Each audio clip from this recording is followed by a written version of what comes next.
Sejam muito bem-vindas, sejam muito bem-vindos à nossa aula número 4 do curso Avaliação da Qualidade do Solo para a Formação e Autonomia de Agricultores Familiares.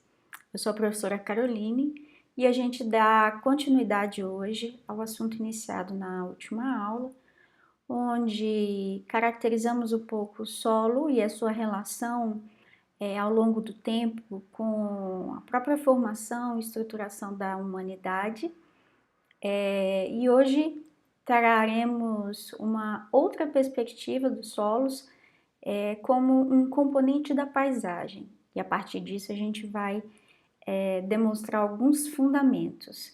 Quando a gente fala que o solo é um componente da paisagem, parece bastante simples entender isso, mas na verdade o solo, ele, como um dos componentes da paisagem, revela uma intrínseca relação com os outros componentes. São eles as rochas, a vegetação, a hidrografia, o clima, os animais, tudo que interage, né, para compor essa paisagem natural.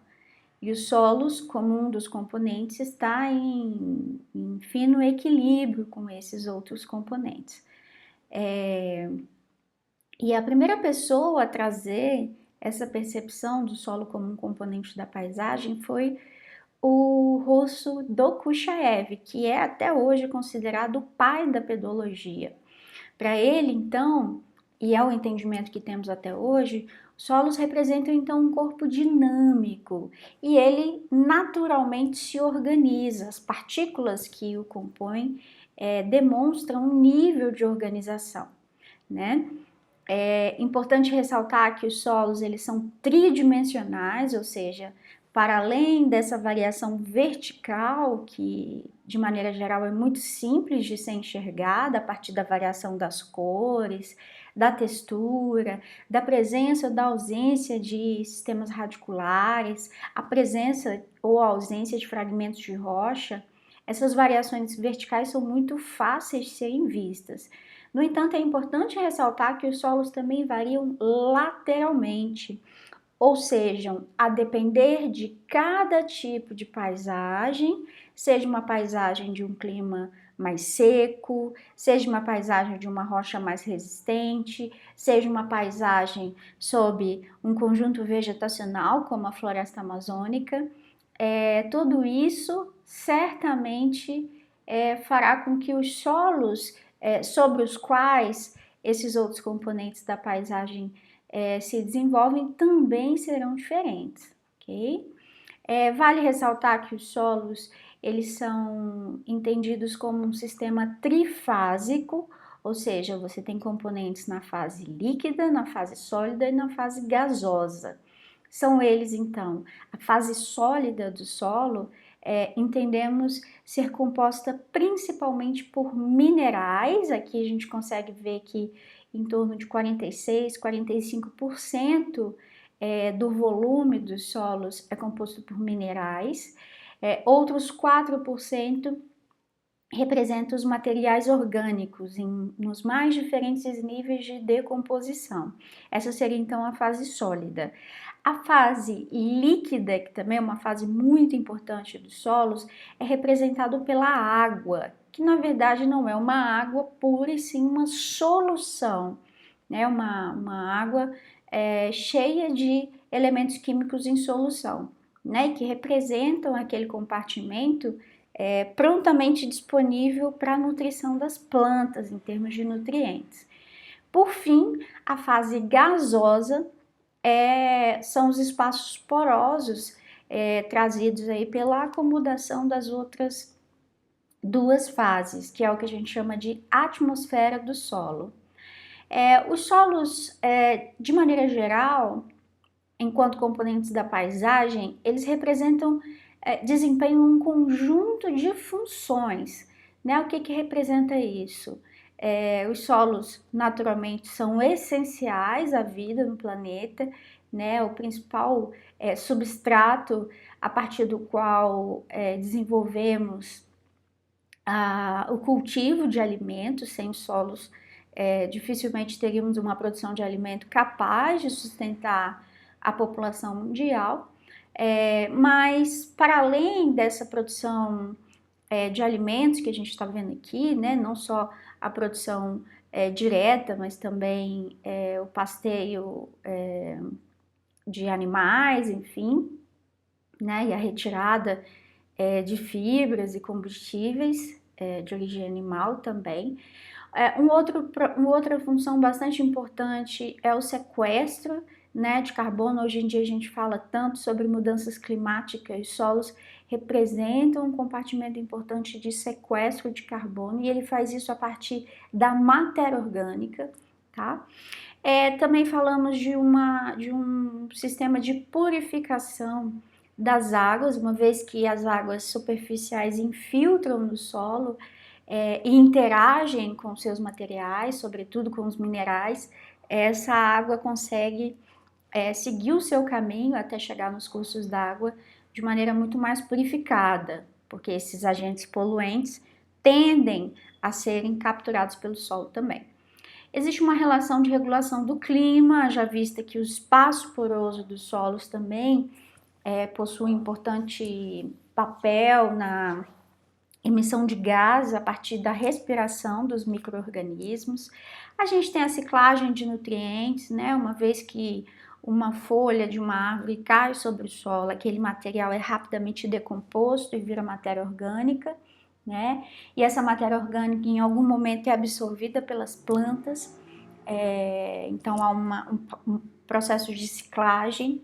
Os solos também são hábitats para diversos organismos, ou seja, organismos como tatus, minhocas, formigas, vivem nos solos. A gente também tem um processo importante na regulação de enchentes, né? Já que a gente sabe que os solos eles representam uma caixa d'água de armazenamento de água, regulam o abastecimento, né? Também são formas de se registrar o que aconteceu no passado, né? Então, essa herança cultural também, fornecimento de materiais para construção, são os substratos sobre os quais edificamos as nossas cidades, as nossas construções. Então, a gente tem uma infinidade de função, né? Vale ressaltar, então, que o solo é um agente síntese da paisagem, já que ele é um dos componentes que o ser humano mais interage, né? Falando, então, sobre todas essas características, né, que compõem aí o universo dos solos, existe aquilo que a gente chama de indicadores da qualidade do solo, que representam a observação, o diagnóstico dessas condições naturais a partir de alguns indicadores. São eles indicadores físicos, químicos e biológicos.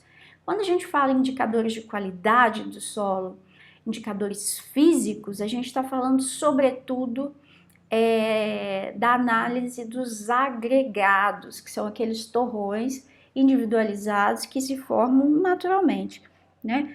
A manutenção e a preservação desses torrões, da forma com que eles se formam, é importantíssimo para a manutenção do espaço poroso, né? Quando a gente usa muitas máquinas agrícolas, que são importantes para uma função, né, de aerar o solo, mas isso contribui para a quebra desses agregados. Aqui do lado direito a gente tem uma visão de microscópio desses agregados e como há matéria orgânica funcionando como agente ligante, né? Então, quando a gente passa para indicadores químicos da qualidade do solo, a gente está falando sobretudo da fertilidade ou da disponibilidade de nutrientes. A gente sabe muito bem que os solos, sobretudo as suas argilas, aqueles componentes minerais mais de tamanho mais diminuto, eles são capazes de atrair nutrientes, sejam nutrientes mais conhecidos como cálcio, potássio, magnésio, como outros nutrientes que também compõem a solução do solo, né? À medida que os solos vão ficando envelhecidos, ou mesmo vocês atuam como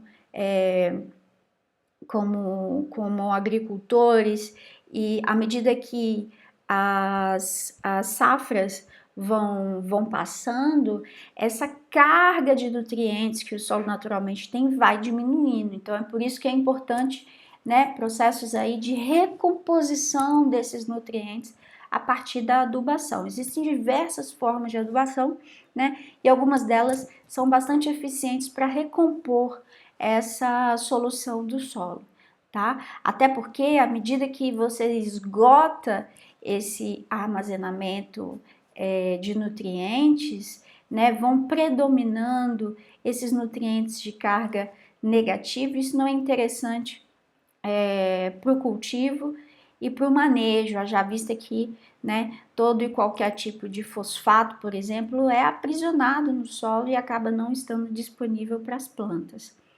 Por fim, quando a gente fala em indicadores biológicos, né, a gente viu que os solos representam o hábitat de diversos animais. Aqui eu trouxe um desenho muito interessante que mostra que a gente está falando não só de micro-organismos, como essas imagens aqui da direita mostram também por microscópio. A gente está falando de micro-organismos invisíveis a olho nu, a gente está falando de mesofauna, então aqui a gente tem um cupim, muitos deles são visíveis, né? A gente está falando de macrofauna, como uma minhoca, uma formiga, ou até mesmo a megafauna, né? Aqui representado por um tatu, tamanduá, ratos e outros roedores, né? Que habitam os solos e têm um papel importantíssimo. Quanto mais bicho no solo, mais saudável ele será, né? Aqui eu trouxe uma imagem desses murunduns, né? Desses termiteiros, que são casas de cupim que aparecem aí.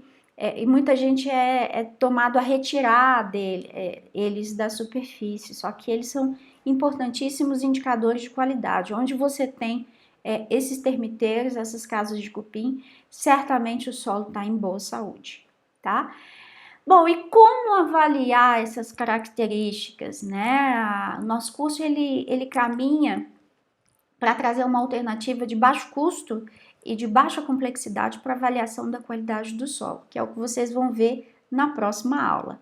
Obrigada e até lá!